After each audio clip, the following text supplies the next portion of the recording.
In today's video, we're going to be taking a deep, in-depth dive in how to play the German Super Heavies, vehicles like the VK90, VK7201K, the E100, and the Mouse. So buckle up if you do want to know how to play these tanks. I'll be letting you know everything you're going to need to in today's video. The first portion of today's video is going to deal with map positioning. While the Super Heavies are quite different on their statistics, dealing with armor, damage per minute, penetration, and how much alpha damage they deal, one thing that is a constant variable across all of them is their top speeds. The Mouse is the slowest, going 25, and all of the other Super Heavies, the VK90, E100, and VK72, all have the same top speed of 30 kilometers per hour. That means that positioning is fairly similar across all of these tanks. Not every map in the game is the same, but for the majority of them, there is a medium side that usually, as a rule of thumb, you push your mediums to, and a heavy side that you push your heavies to. Falls Creek is definitely one of them. But we are going to be, after this map, breaking into maps that are a little bit different and where you should be pushing your Super Heavies on those types of maps. But starting off with Falls Creek, off to the left, as many of you should know, is the medium side. This is where you push any mobile tank. Now, where you push over there is not a question of today's video, but you should never, ever be driving what is a Super Heavy from where you're spawning all the way over to the medium side unless your entire team forces you to, and they all go to the medium side. Because most of the time, it's going to take you so long to get there that you're not going to be able to do anything, and any of your heavies that do stick to this side of the map are going to be pushed on and rushed. The main thing you always want to know about a Super Heavy is your job is to take shots for the team. You have a lot of hit points, and you're supposed to use them. So if you're not actually using your armor and your hit points in the front line, and your teammates are taking those shots for you, you are very quickly going to find yourself being the last person left. That is why Falls Creek is a great map, because all of your heavies spawn right up in the front line. All you have to do is drive about 100 meters from spawn, and you're right in the front line. Now that is great, because at that point, all you have to do is stay here, hold, use your hit points, and come out with a victory. But obviously not every map is as simple as Falls Creek. While the majority of the maps in the game are as simple as go to medium side and go to heavy side, not every map is that simple. And as you can see, there are quite a few of them that involve different playstyles.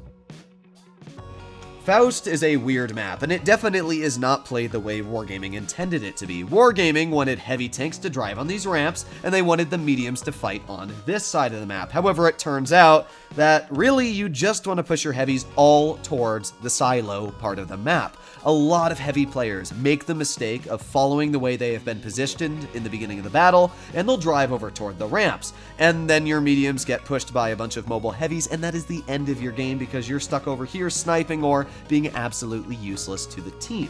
So instead of pushing off to that side, we're going to go get out our trusty blue color. You want to really push your heavies one of two spots. Either you're going to drive up this ramp here, and you can just drive your Super Heavies into this area, or you can drive up and on to the silo part like this. Those are the only two spots I, no joke, push any Super Heavy when I'm playing on this map. You will spot any tanks that try crossing through here. If there are no tank destroyers sitting in that bush, then you can easily get shots into the medium, start farming them on the rear. That is where you want to push your Super Heavies. Never, ever go to this part of the map unless the entire team goes there.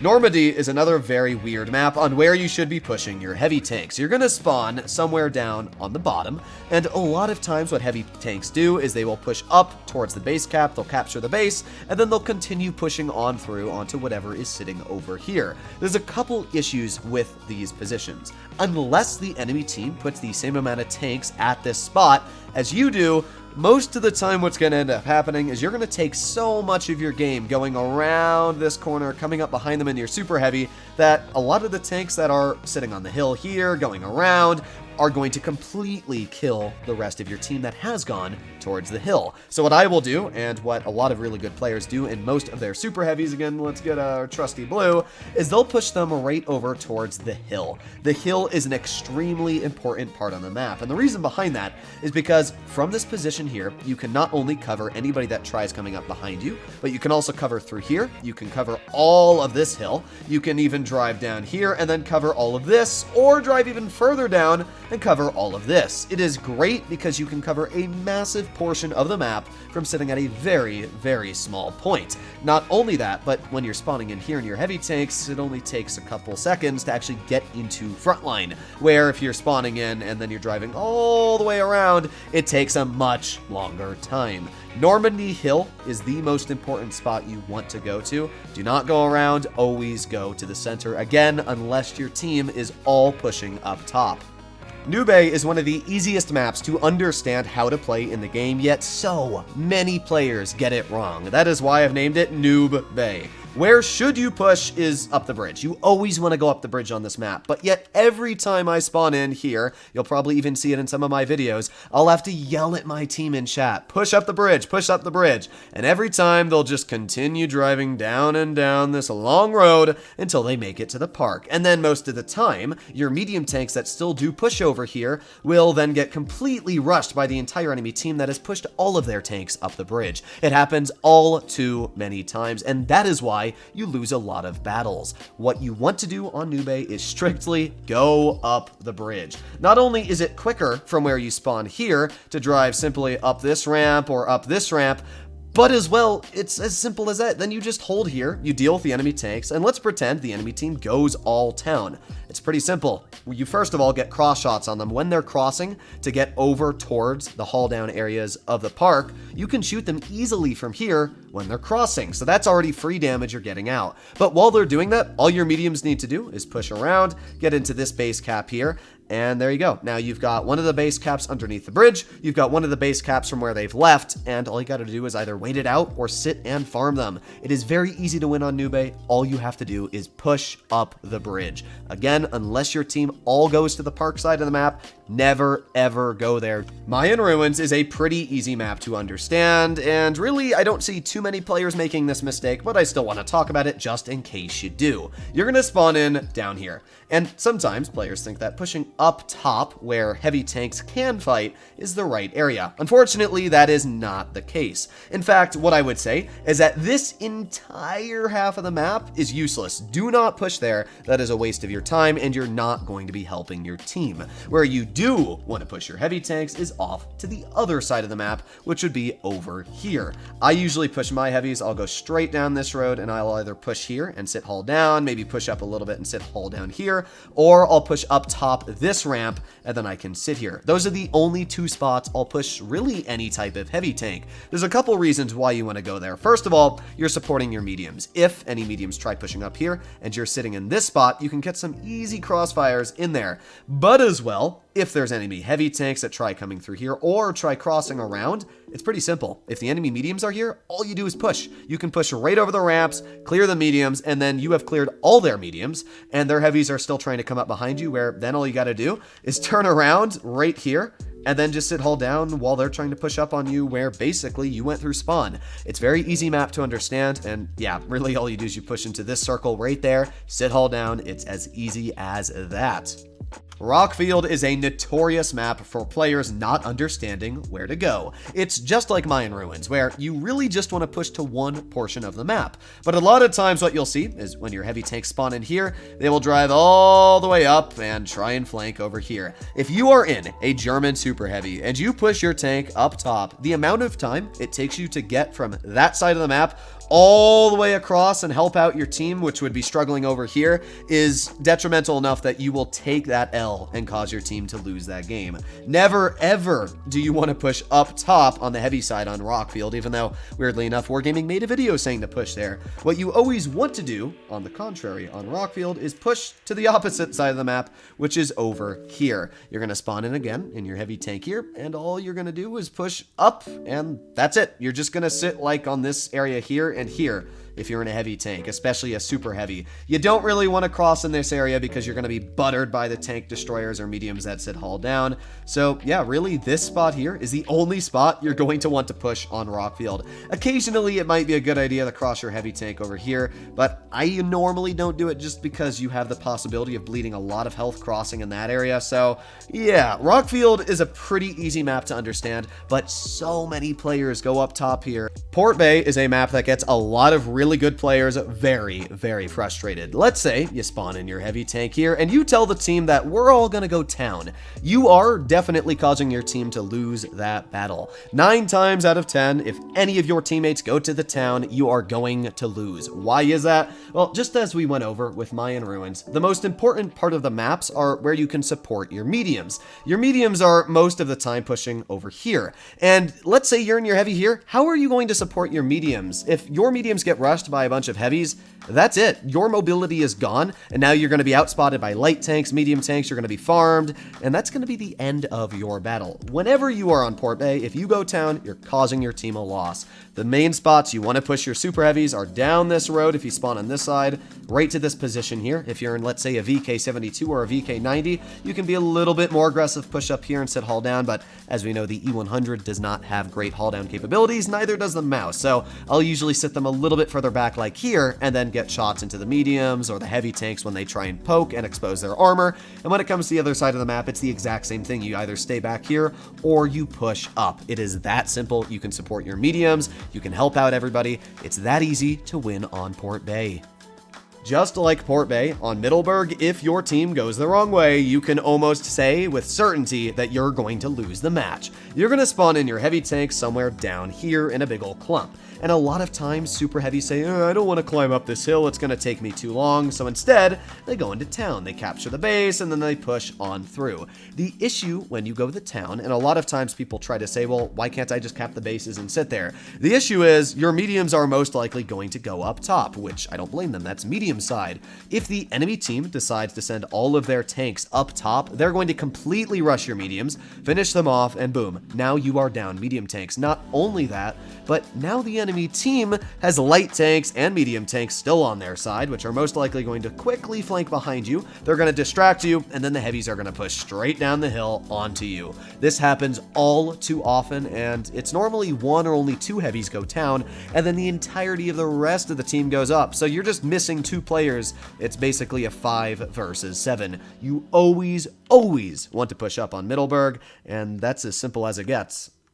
And finally, we find ourselves stuck on Black Goldville. This is just like Port Bay and Middleburg, where you never ever want to push into the town. When you spawn in a super heavy or really any tank, in fact, you can see my little E100 down there, you're facing this way. Wargaming wants you to push into the town. The issue is that you are so far away from your mediums that push over towards the caves. You are across the entire map. It would take you so long to get from one side of the map to the other that whatever is being pushed on is most likely going to be dead. So that's what happens a lot of the time, is that your medium tanks are going to push over to the caves. It's where they should. That's a medium spot.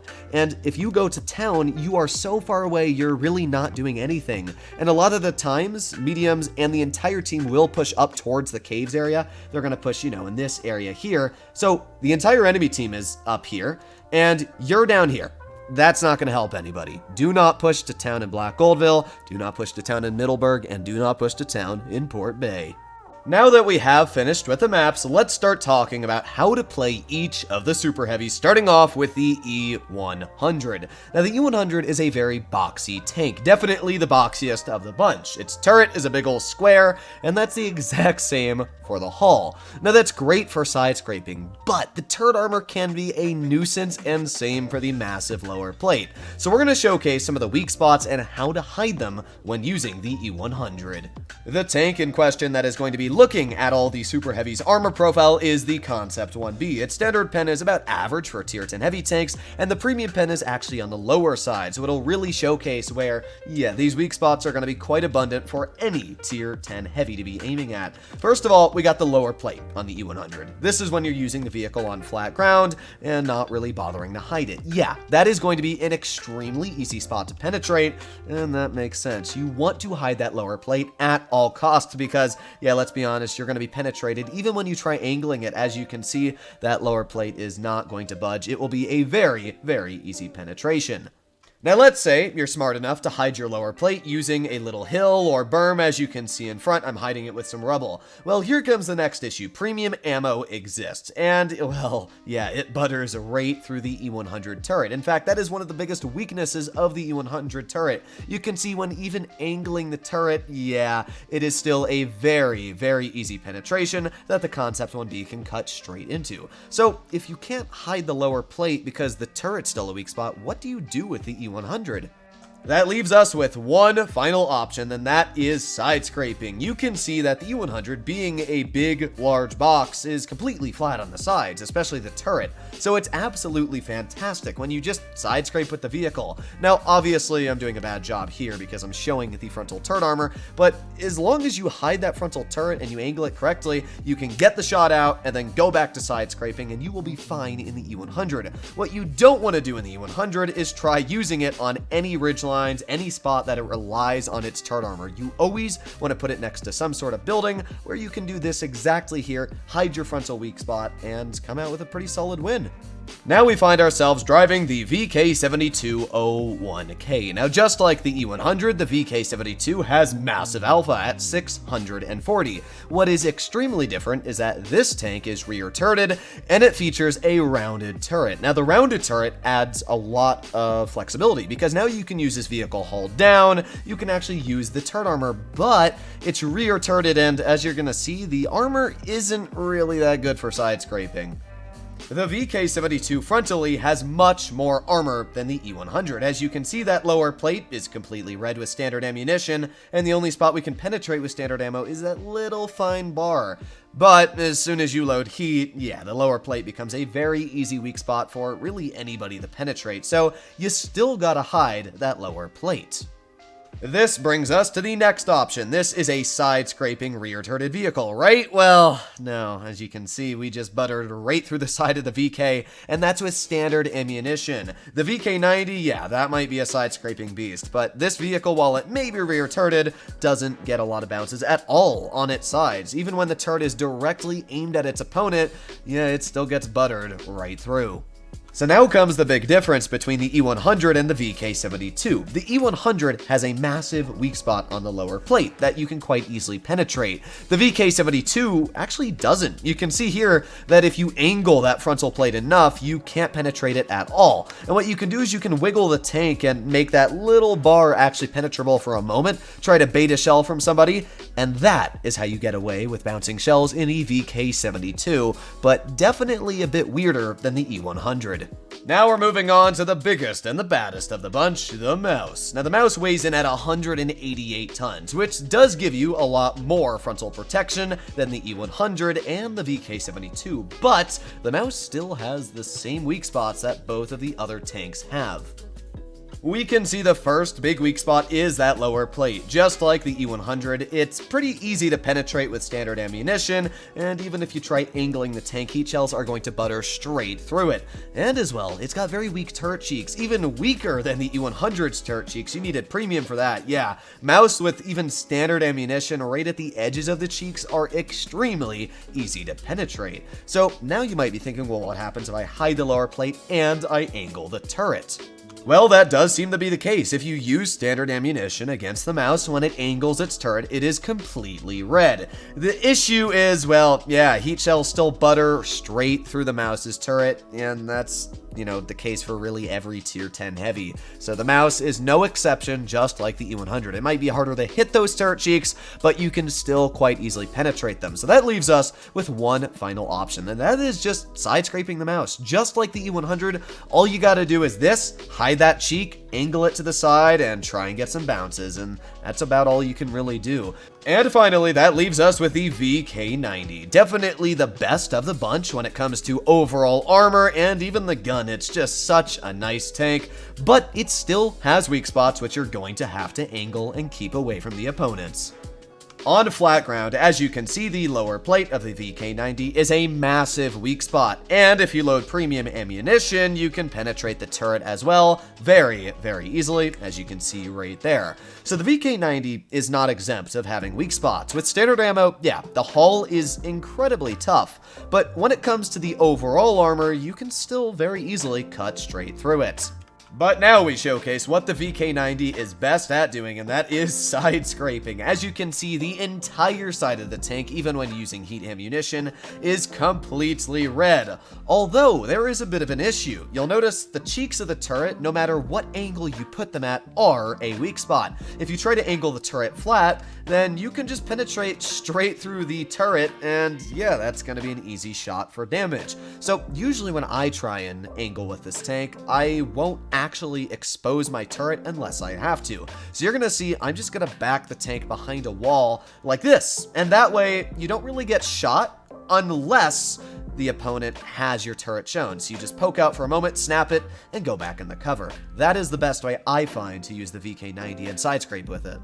The final part to talk about in today's video is hull down capabilities. In front of you, we have the mouse being looked at by an IS-4 using heat. Now, as we know, the IS-4 has some incredible turret armor. When you're using it hull down, unless you hit that little weak spot there, the turret is basically impervious to any ammunition. When we take a look at the mouse turret, clearly that is not the case. Even with standard ammo, you would butter straight through those turret cheeks. And yeah, you can try angling it, but it's just such an easy penetration. In fact, if you even try to hide this spot here, the entire side of the turret becomes a penetration. So yeah, the mouse, it's a very good tank on flat ground, but you definitely want to keep it away from hull down positions. That is also the case for the E100. As you can see, no matter what angle you put the E100 at, it is going to be penetrated on the turret. So definitely do not try using any hull down positions with an E100. The VK72, however, actually can do them pretty well. Like, yes, your turret does have weak spots, which are quite weak at that,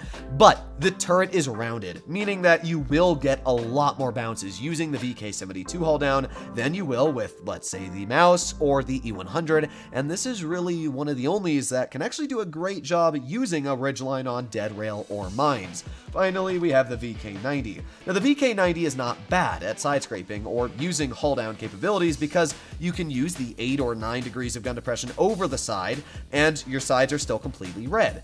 But you do have big turret cheeks. They're not massive and they're not nearly as large as the mouse's, but they can still be penetrated. So if you're going to use this tank hull down, which you can do, just make sure that you don't expose your turret for too long because you will be penetrated and your hatch does become a weak spot at around 300 millimeters a pen. So there you have it.